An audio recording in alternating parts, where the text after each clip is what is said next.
Hello అందరికీ welcome back to Chandana nature girl YouTube channel. First time కానీ మన ఛానల్ని కానీ చూస్తున్నట్టయితే సబ్స్క్రైబ్ చేసుకోండి. ఈరోజైతే తెలంగాణ ఫేమస్ భక్ష్యాలు అయితే తయారు విధానం అయితే చూద్దాం. ఫస్ట్ అయితే మనం ఈ శనగపప్పుని అయితే ఒక 1 అవర్ ముందే నానబెట్టుకోవాలి. ఈ విధంగా నానిన తర్వాత మనం నెక్స్ట్ అయితే మైదా పిండి అయితే తీసుకొని దాంట్లో కొంచెం సాల్ట్ అయితే వేసుకోవాలి. సాల్ట్ వేసుకున్న తర్వాత కొంచెం వాటర్ అయితే వేసుకొని ఈ విధంగా అయితే కలుపుకోవాలి. చాలా టేస్టీగా ఉంటుంది. యాజ్ ఇట్ ఈస్ కొలతలతో ఫాలో అవ్వండి.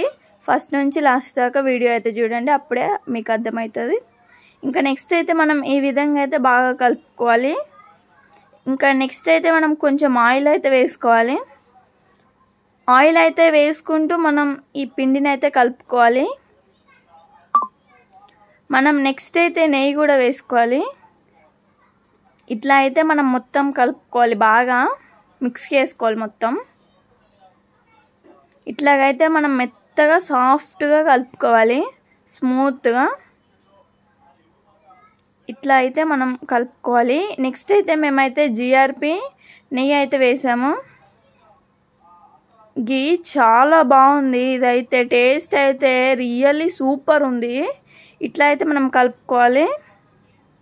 ఇంకా నెక్స్ట్ అయితే మేము కుక్కర్లో అయితే ఈ శనగపప్పును అయితే వేసి 2 విజిల్స్ వచ్చిందాక పెట్టాము. నెక్స్ట్ అయితే ఇక మెత్తగా అయిపోయింది. ఇట్లయితే మనం దీంట్లో అయితే వేసుకోవాలి కుక్కర్ లేని వాళ్ళు మామూలుగా అయినా ఉడకబెట్టుకోవచ్చు.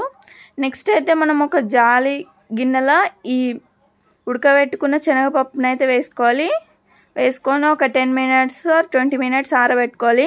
నెక్స్ట్ అయితే మనం మిక్సీ జార్ తీసుకొని ఈ శనగపప్పు అయితే వేసుకొని దాంట్లో 3 యాలక్కాయలు అయితే వేసుకోవాలి. నెక్స్ట్ అయితే ఈ విధంగా అయితే వచ్చింది.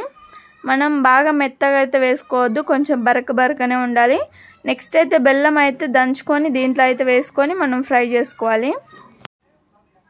ఈ బెల్లం కరిగిందాక మొత్తం బాగా కలుపుకోవాలి మనం.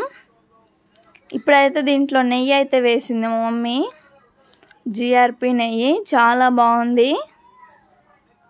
ఇంకా నెక్స్ట్ అయితే మనం లడ్డుల్లాగా చేసుకొని ఈ విధంగా చేత్తో అనుకుంటా ఇప్పుడైతే మనం పూర్ణం అయితే పెట్టుకొని ఇదంతా క్లోజ్ చేసుకోవాలి.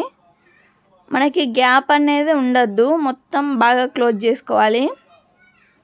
ఈ విధంగా మనం అన్నీ వేసుకుంటే ఎక్సలెంట్ ఉన్నది ఈ భక్ష్యాలు అయితే. తప్పకుండా ట్రై చేయండి మీరు కూడా.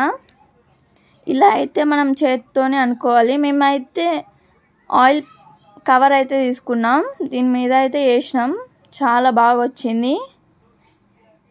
ఈ విధంగా అయితే మనం చేసుకోవాలి. తప్పకుండా ట్రై చేయండి రెసిపీని. ఏ విధంగా వచ్చిందో కామెంట్ చేయండి. ఇట్లా అయితే మనం అన్నీ వేసుకోవాలి. ఇంకా ఇట్లా అయితే పూర్ణాలన్నీ ఉండలు అయితే వేసుకొని పక్కకి పెట్టుకోవాలి.